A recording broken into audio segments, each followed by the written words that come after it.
itu yang mengatakan bahwa tadi juga sudah ada rapat terbatas intern Presiden dengan beberapa menteri tanggal 6 November 2023.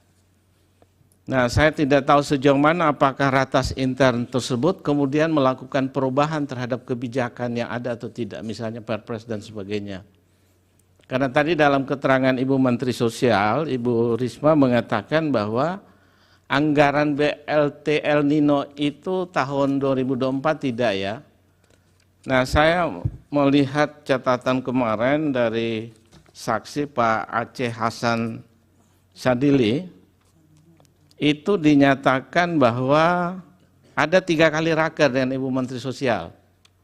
Yang pertama 31 Agustus, yang kedua 14 September, dan yang terakhir ini 7 November. Nah, kalau saya coba kaitkan dengan ratas tanggal 6 November, artinya sehari setelah itu, Ibu kemudian raker. Nah, apakah dalam ratas itu yang kemudian hilangnya BLT El Nino di Kementerian Sosial?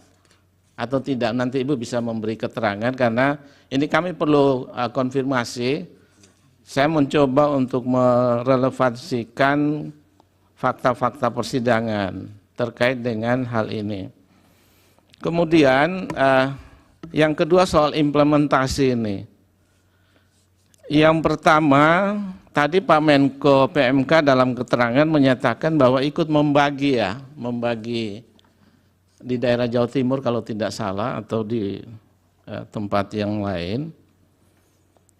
Nah, kemudian Pak Menko Perekonomian, ini Pak Menko di satu sisi sebagai Menko, tapi saya masih ingat bahwa pada tahun 2021 ada berita yang menyatakan terkait dengan kedudukan Pak Menko sebagai Ketua Komite Penanganan COVID-19 dan Pemulihan Ekonomi Nasional atau PEN, di mana realisasi pemulihan ekonomi nasional itu sampai 11 Mei kalau tidak salah 2021 mencapai 172,35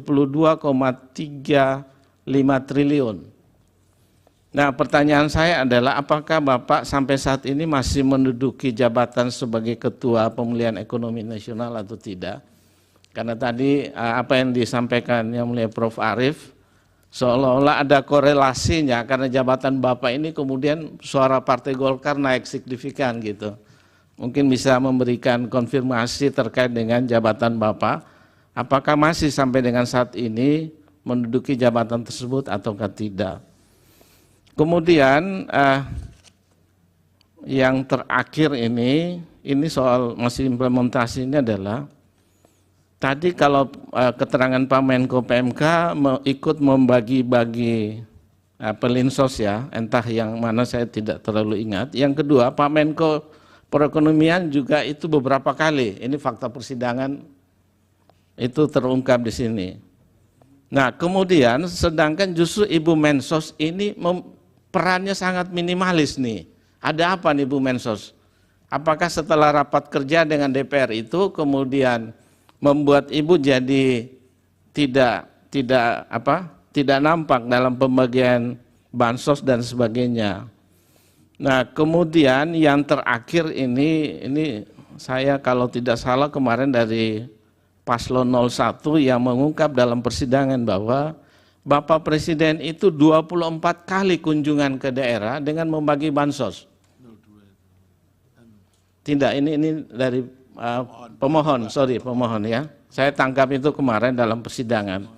Nah, pertanyaan saya adalah dalam teknis pembagian bansos ataupun pelinsos, apakah Pak Menko PMK, Pak Menko Perekonomian, selain Ibu Mensos dan juga Pak Presiden itu boleh terlibat?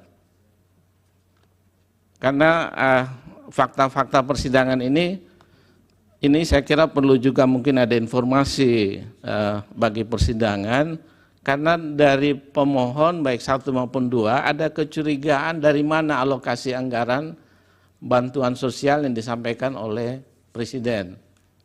Nah, saya kira itu 2 hal yang saya sampaikan dalam kesempatan ini. Yang pertama berkaitan dengan kebijakan dan yang kedua berkaitan dengan implementasi.